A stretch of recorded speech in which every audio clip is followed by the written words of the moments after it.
안녕하세요. 귀신 이야기하는 여자입니다. 오늘은 여러분들이 흥미로워 하실 법한 도시괴담 이야기 몇 편을 준비해 왔는데요.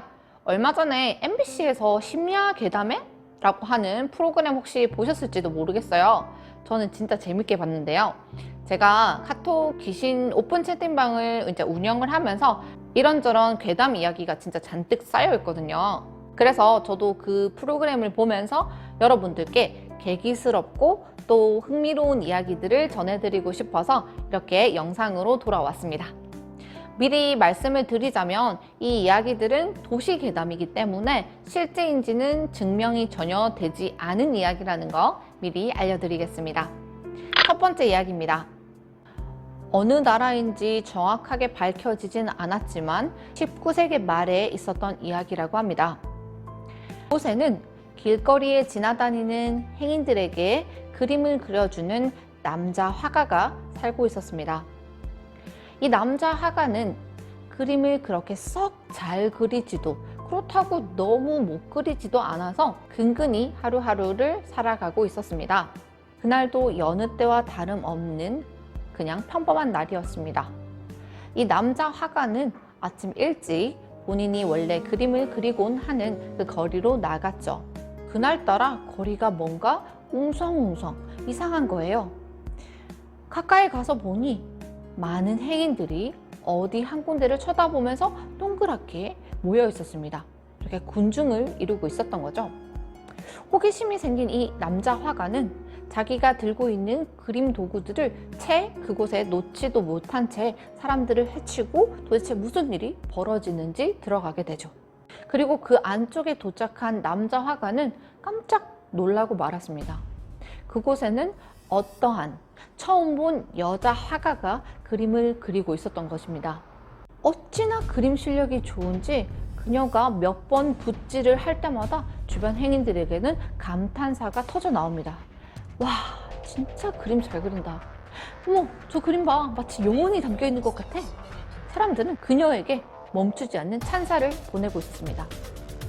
충격을 받은 남자는 그녀의 그림을 바라보지만 같은 화가가 보기에도 훌륭한 그림이었습니다. 시무룩해진 남자는 얼른 그 군중들을 벗어나서 그가 원래 그림을 그리곤 했던 곳으로 가서 시무룩하게 그림 도구를 펼치고 손님을 받을 준비를 하죠. 하지만 그날은 간간히 있던 손님들마저도 한 명이 보이지 않습니다. 왜냐하면 그 모든 행인들은 그녀에게 갔기 때문인데요. 남자는 그날 결국 공을 치고 터덜터덜 집으로 돌아가게 되죠. 그 여자는 어떻게 하면 그렇게 훌륭한 그림을 그릴 수 있지? 그 남자는 그저 감탄스러운 마음 그리고 부러운 마음뿐이었죠. 당장 다음 날이 걱정이 됩니다. 그 다음 날도 마찬가지로 그는 일찍 일어나서 그 거리로 나갔죠. 그리고 걱정스러운 마음에 주변을 둘러보는데 아니나 다를까 고작 몇 미터 떨어진 곳에 그 여자 화가가 그림을 그리고 있었습니다. 그리고 그 여자 화가 앞에는 긴 줄이 이미 서져 있는 상태였죠. 다들 그 여자 화가가 그려준 그림을 받고 싶었기 때문입니다. 속상한 마음에 그 남자 화가는 평소에 있던 곳에서 조금 더 떨어진, 그러니까 그 여자 화가로부터 조금 더 떨어진 곳에 자리를 잡게 됩니다. 지나가는 행인들을 둘러보고 호객 행위도 해보아도 역시 평소에는 간간히 있었던 손님조차도 거의 발길이 끊겨버리고 말았습니다. 다들 그 여자 화가에게 가기 바빴기 때문이죠. 그 남자는 결국 그날도 빈손으로 집으로 갈 수밖에 없었습니다. 그런 날들이 며칠 반복을 되자 이 남자는 점점 피폐해져 갔습니다. 비축해놨던 식량도 점점 동이 나고 있었고 또 모아놓은 돈도 얼마 남지 않았기 때문입니다. 그러는 와중에도 그 여자 화가에 대한 명성과 인기는 나날이 높아만 져 가고 그리고 그 나라를 진동하게 되었죠. 점점 그녀의 손님은 많아지기 시작했고 이제 그녀가 왕족들의 그림을 그린다는 소문까지 나기 시작했습니다. 그러던 와중 그의 오래된 친구 한 명이 그를 찾아옵니다. 그 둘은 늦은 밤까지 술을 마시고 있었습니다. 남자의 친구가 그를 위로해주죠. 이야기를 많이 들었네. 정말 힘들겠구만. 남자는 그동안의 생활에 대해서 친구에게 이야기를 꺼내기 시작했습니다. 그 이야기를 가만히 듣던 화가의 친구는 은밀하게 이런 이야기를 합니다. 바로 상대를 저주할 수 있는 방법이었죠.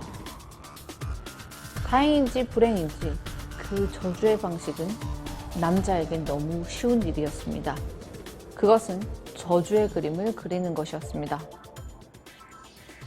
저주의 그림이긴 하지만 그 그림은 매우 사실적이어야 하고 또한 아름다우면 아름다울수록 저주의 위력은 강해진다고 말을 했습니다.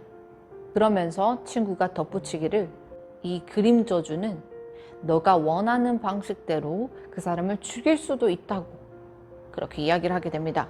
이 화가는 그 이야기를 듣고 깜짝 놀라며 소스를 칩니다. 아니, 그래도 어떻게 내가 저주의 그림을 그리겠는가? 친구는 그저 고개를 절레절레 흔들면서 그냥 그런 방법이 있으니 알아두라고 라고 이야기합니다. 그날 밤 그 남자의 꿈에는 여자 화가의 모습이 계속 나왔습니다. 아침에 찝찝한 마음으로 눈을 뜬 그 남자 화가는 다시 거리로 나갔습니다. 여전히 지나가는 행인들은 그녀에게만 줄을 서고 있었죠. 남자는 점점 화가 나기 시작합니다. 왜 도대체 저 여자가 이 거리에 와서 나를 이렇게 죽이려고 하는 건가? 이건 사실 저 여자가 나를 죽이려고 하는 거랑 다름이 없잖아. 이 남자는 점점 더 이성을 잃어가고 있습니다. 남자는 그날 조금 일찍 집으로 들어갑니다. 그리고 집안에 한 병 남은 마지막 술을 꺼내기 시작했죠. 한 잔, 두 잔, 남자는 술을 마시며 어느샌가 한 손엔 붓을 들고 있습니다. 남자 입에는 웃음이 가득합니다. 그 남자는 저주의 그림을 그리기 시작했습니다. 바로 그 여자 화가였죠. 한 번도 거르지 않고 길거리에 나갔던 그 남자는 몇 날 며칠 밖에도 나가지 않은 채 그 그림을 그리는 것에 몰두하기 시작합니다. 그 그림은 끔찍하게도 다른 나라의 귀족에게 잔인하게 성폭행당하고 죽임을 당하는 그러한 그림이었습니다.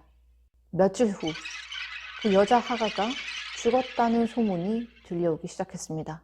이 남자는 그제서야 정신을 차렸습니다. 내가 그린 저주 그림 때문에 정말 그 여자가 죽은 건가? 이 남자는 두려움에 휩싸였습니다. 하지만 이내 아무렇지도 않게 생각합니다. 아니야, 그 여자가 죽는 데는 다른 이유가 있어. 그 소문이 들려오고 그 다음날 그 남자 화가의 집 앞에 누군가가 찾아옵니다. 똑똑똑, 누구 계십니까? 똑똑똑. 남자는 문을 엽니다. 그 앞에는 험상궂게 생긴 경찰이 있었습니다. 잠깐 본부로 동행을 좀 해주셔야겠습니다. 그 남자는 당황했지만 이내 알겠습니다 하며 그 경찰을 따라 나섭니다. 왜냐하면 그 남자는 스스로가 결백했기 때문입니다. 하지만 본부에 도착한 그 남자 앞에 가해진 것은 바로 모진 고문과 취조를 당하기 시작합니다. 화가는 너무 억울했습니다. 그리고 경찰에게 호소했죠. 아니, 왜 제가 이렇게 고통을 당해야 되는 겁니까? 경찰은 그를 싸늘하게 노려봅니다. 너가 그걸 지금 몰라서 하는 소리야? 너가 그 여자 화가를 죽였잖아. 남자는 깜짝 놀랐습니다. 아니, 그걸 어떻게 알았지? 경찰이 말을 덧붙였습니다. 너가 그 여자 화가를 기회만 되면 죽이겠다고 그렇게 말하고 다녔다는 것을 들은 사람이 한둘이 아니야. 남자는 당황스러웠습니다. 그리고 계속된 고문이 이어지죠. 아무리 남자가 그렇지 않다라고 말을 해봤자 확실한 범행 동기와 정황 증거 때문에 그는 결국 교수형에 처하게 됩니다. 이건 어떻게 된 일일까요? 사실 그 여자 화가가 죽기 며칠 전 그 여자 화가는 남자의 집에 찾아왔었습니다. 하루도 빠짐없이 길거리에 나오던 그 남자가 며칠 전부터 보이지 않자 이 여자 화가는 걱정된 마음에 그 남자의 집에 찾아왔던 것이죠. 그리고 열려진 그 창문 틈새로 그녀는 끔찍한 것을 보게 된 것입니다. 바로 그 남자가 자신의 그림을 그리고 있는 것이죠. 광기에 휩싸인 채 혹소를 터뜨리며 그녀의 죽음에 대한 그림을 그리고 있었기 때문입니다. 그리고 그 여자는 집으로 돌아가 그림을 그리기 시작합니다. 바로 남자 화가의 그림이었죠. 그 둘 모두가 죽고 난 후 그녀의 집 깊숙이 숨겨진 곳에서 어떤 그림 한 장이 발견되었습니다. 그것은 바로 남자가 경찰서에 끌려간 채 모진 고문을 당하고 결국 교수형에 처하는 그러한 그림이었죠. 여러분 어떠셨나요? 이 저주에 대한 이야기. 저주라는 거 어떻게 보면 흥미로울 수 있을 것 같습니다. 실제로 우리나라뿐만이 아니라 다른 여러 나라에서도 다양한 저주 방법이 입을 통해서 또는 책을 통해서 많이 내려오고 있습니다. 한국에서도 인터넷에 저주하는 방법을 검색해보면 다양한, 터무니없지만 다양한 방법이 나오기도 하죠. 분명히 여러분들도 들어보신 적이 있을 텐데요. 남을 저주할 때는 꼭 자신이 무언가를 지불을 해야 된다는 거죠. 그것이 목숨이 되기도 하고 또는 수명이 되기도 하고 영혼이라고도 얘기를 하긴 하죠. 저희 채팅방에서도 가끔씩 그렇게 누군가를 저주할 수 있는 방법에 대해서 물어보시는 분들이 계십니다. 저는 당연히 그런 행동은 절대 하시면 안 된다고 말씀을 드리죠. 상대를 저주하게 되면 자신에게도 그런 안 좋은 기운을 받을 수밖에 없습니다. 내가 누군가를 때리게 되면 적어도 내 손바닥이 아프게 되겠죠. 그렇기 때문에 여러분 절대 남들을 저주하거나 또는 그러한 방법에 대해서 궁리하고 찾지 마십시오. 굉장히 위험한 행동입니다. 그리고 이 모든 이야기는 도시에 전해지는 도시 괴담일 뿐이니까 여러분 집에서 그림을 그리거나 그런 행위는 하시면 안 되겠죠. 다음번에는 더 흥미로운 도시 괴담 이야기를 가지고 돌아오도록 하겠습니다. 그럼 안녕.